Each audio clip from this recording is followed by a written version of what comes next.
Сәлеметсіздер ме, құрметті көрермендер? Мен бүгін жаңартылған әдіс-тәсілдердің бірнешеуін айтып өтпекшімін. Алдыңғы сабақта мен сіздерге жаңартылған әдіс-тәсілдің біріншісі ол интерактивті дәріс туралы айтып өткен болатынмын. Ал бүгін мен сіздерге фильмді көру және оны талдау және тағы да екі әдіс-тәсіл туралы айтып өтетін боламын. Осы әдіс-тәсілдерді білгілеріңіз келсе, менімен бірге соңына дейін болсаңыздар, және мені жоғалтып алмас үшін міндетті түрде подписаться батырмасын басып, арнама тіркеле кетіңіз. Олай болса, бүгінгі бірінші әдіс-тәсіл ол фильмдерді көру және оны талдау. Жалпы фильм дегеніміз не? Фильм дегеніміз өзіміз кәдімгі күнделікті көріп, YouTube арнасынан, теледидардан, ВКонтакте желісінен, тағы басқа да желілерден көріп жүрген түрлі фильмдер, түрлі тақырыптарға байланысты, түрлі жанрларға байланысты түсіріліп жатқан фильмдер. Ал осы фильмдердің тәрбиелік мәні болатын болса, және де біздің өтіп жатқан тақырыбымызға байланысты түсірілген фильмдер болса, неге оны балаларға көрсетіп, балаларға тек оқып беріп немесе айтып беру арқылы емес, көру қабілеті арқылы да біз сабақты дамытпасқа. Негізінен балалар тыңдау арқылы есте сақтағаннан гөрі, тыңдау арқылы қызықтырғаннан гөрі, көрсету арқылы қызықтырсақ, балаларға ол кезде сабақ өте қызықты болатындығы сөзсіз. Ал енді бұл сабақты біз қалай өтеміз? Соған тоқталып өтейін. Сабақ барысында көрген фильмдері және шағын бейне баяндары, олардың үзінділерін қолдануға болады. Мінекей жаңа ғана мен айтып өткен болатынмын. Сабақ барысында сол тақырыпқа байланысты белгілі бір фильмдердің үзінділері немесе видеолардың үзінділерін көрсетеміз. Яғни соларды қолдануымызға болады. Тақырып пен мақсатына сай материалды тек қана қосымша емес, сабақтың кез келген кезеңінде көрсетуге болады. Енді біз көбіне бұл фильмнің аты фильм деп, біз оны қосымша материал ретінде қарастырамыз. Ал оны қосымша материал ретінде емес, сабақтың кез келген бөлімінде негізгі материал ретінде қарастырсақ, балаларға қызықты болады. Мысалға, біз белгілі бір әңгімені аламыз, ол әңгімені талдаймыз, ол әңгімені бөлімге бөліп оқытамыз, оны топта талдаймыз, оны жұп қылып талдаймыз. Балалар үшін оны оқып, және де соны талдай білуі қажет. Ол бір оққаннан түсініп кететін бала болса жақсы, ал түсінбейтін бала болса, онда ол сабақ аздап қызықсыздау болып қалуы да ғажап емес. Сондықтан да фильмді сабақ барысында қолдануға қорықпауымыз қажет. Және сол белгілі бір бөлімдердің жаңағыдай сол тақырыпқа байланысты фильмдердің белгілі бір бөлімдерін көрсетеміз. Және көрсетілгеннен кейін көрсетілімнің алдында оқушыларға бірнеше кілт сөздерді, сұрақтарды беріп қою қажет. Яғни сол балаларға белгілі бір сол тақырыпқа байланысты белгілі бір сұрақтар немесе кілт сөздерді беріп қоюымыз қажет. Сол кезде сол балалар сол сөздерге байланысты мәлімет жазып үлгеру керек, және сол сұрақтарға жауап жазып үлгеру қажет. Тек балалар оны көріп қана қоймай, сонда ол жерде қандай сұрақтар туындап жатыр, не туралы болып жатыр, және оның негізгі мағынасы не? Мысалға, кейде болып жатады, ол мультфильмдерді көргенде де мысалға сол туралы айтылады. Бұл дегеніміз осындай деп ата-әжесінен, үлкен жерден сұраған кезінде сөйтіп жауап беріп жатады. Соны тек қана тыңдап қана өте салмай, соның мағынасын ұғынықты түсініп, және оны дәптеріне түртіп ала білу, ол өте үлкен қабілеттілікті қажет етеді. Яғни бала тыңдай алады, және сол тыңдағаннан қорытынды жасап, өзіне түртіп алуға дағдыланатын болады.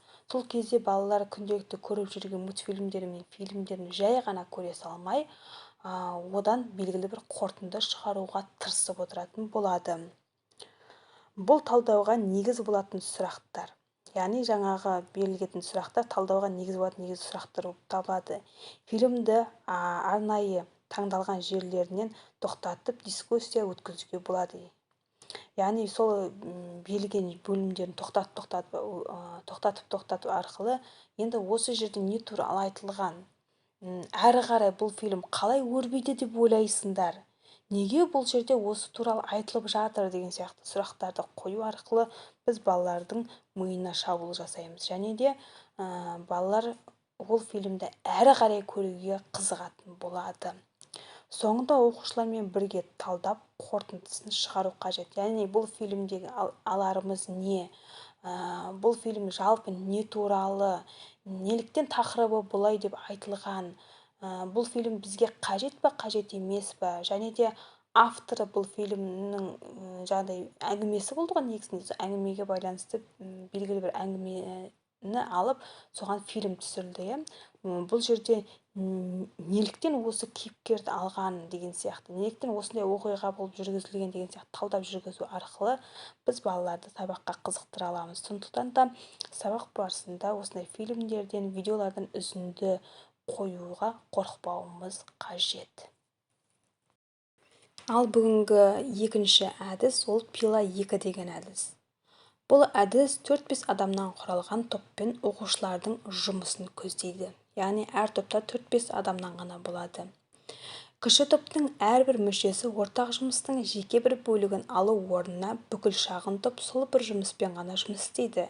Бірақ бұл ретте топтың әрбір мүшесі тапсырма алады. Ол айрықша мұқият әзірленеді және оған сарапшы болады.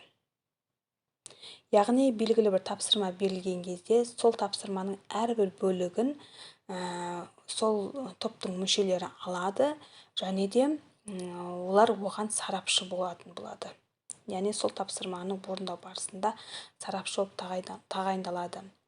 Бір сарапшы тағайындалады. Әр түрлі топтардың сарапшыларының кездесулері өткізіледі. Яғни сарапшылардың кездесулері өткізіледі. Олар сол тапсырма қалай орындалып жатыр, ол тапсырманың сұрақтары, жауаптары қалай деген сияқты әр топтың сарапшылары өзара кездесіп отырады.